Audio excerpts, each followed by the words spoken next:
Okay, we've got all our pieces cut out. We're going to make a rabbit. These are going to be feet. You need 2 pieces per foot. These will be the hands.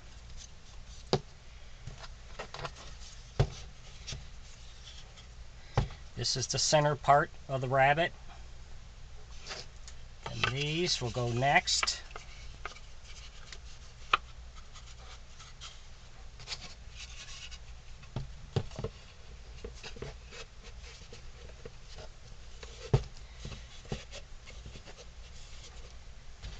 Then the 2 outside pieces will go next.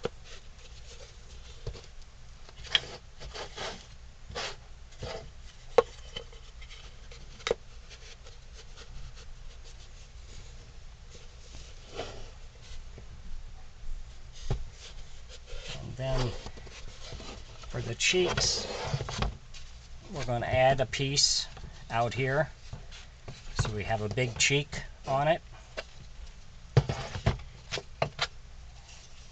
These will be our ears. This is going to be the bottom of the mouth. So now we're going to start gluing these pieces together, which will take a few days, and then we'll be ready to start the next step.